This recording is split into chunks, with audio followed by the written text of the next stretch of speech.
这个充电器修的真是一波三折。大家好，我是大飞，这是一个正负脉冲的充电器。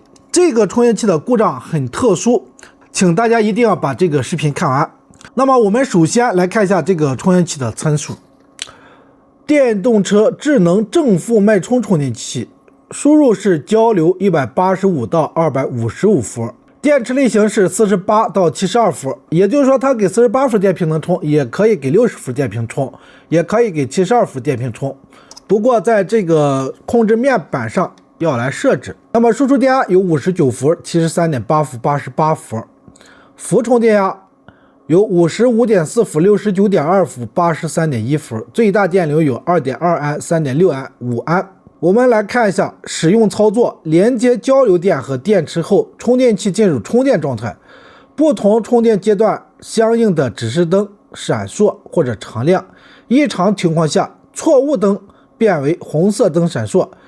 充电时风扇同步快速转动，充满后变为间歇转动或停止。按住按键不松手，再插交流电，维持5秒钟，听到3声提示音，再松手就进入设置模式。单击按键切换电压，双击按键切换容量，断电退出设计。那么我们再来看一下这个板子，这边显示48伏、60伏、70伏，就是按照刚才的设置方法设置相应的电瓶、相应的容量，那么你去插上对应的电池去充电就 OK 了。那么我们说回这个充电器的问题，网友给我报的故障说是下雨天充电烧了，然后他打开之后发现输出端的3个滤波电容鼓包，现在这3个滤波电容是我们换的。那么它明显的故障点在后级，我们就来查后级。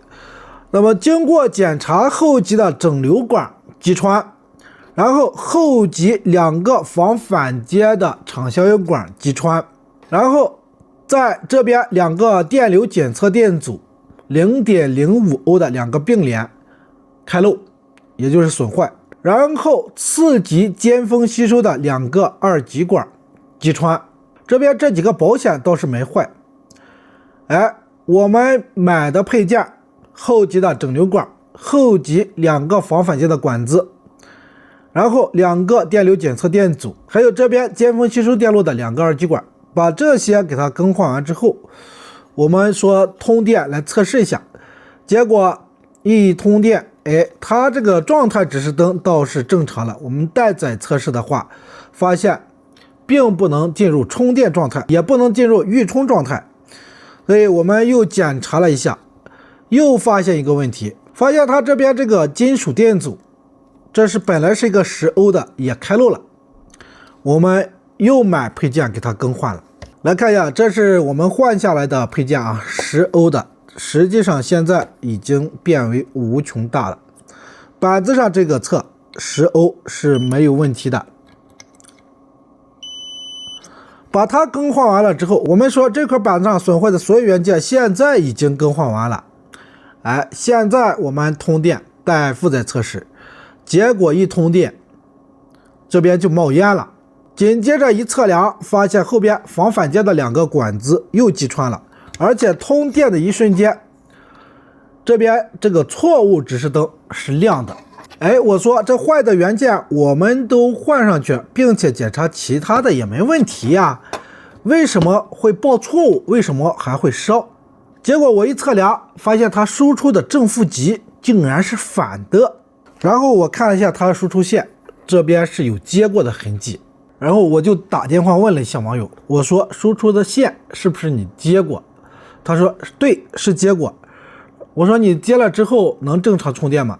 他开始跟我说，接上之后还充了几天电。最后在我的再三追问下，他说他把这个线接了之后，通电就冒烟了，然后他发现电容鼓包了。那很明显，这个充电器就不是下雨烧的，而是正负极接反导致烧的。你看这个网友他给我说的信息是下雨天修的，我们就没有想到他这个正负极是反的。如果他开始跟我说他是接完线之后烧的，但我们就手查他这个正负极这个线，对不对？现在我们已经把这边2次损坏的这个2个防反接的管子已经给它换上去了。这个充电器上面这里标的很清楚啊，品字头左边是正极，右边是负极。你接完线也不跟板子来测量一下，板子这边它标的有正呀，有负呀，你把品字头正那端跟这边去测一下呀，你不测，而且这个充电器上面这个元器件还贵的要命，光这几个电容挺贵的，然后这个电阻这一个好像是6、7块钱。加运费的话好像是8块钱，然后后面防反接管子在这边，这都是要钱。这个充电器真是断断续续修了好几次，现在终于是修好了。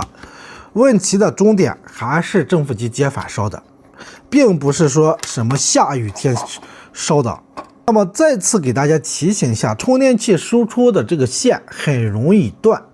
但是大家在自行更换的时候，一定要对应它的正负极，用温表去测再接，而不要对应它的线颜色去接啊。实际去测，不要根据线颜色去接。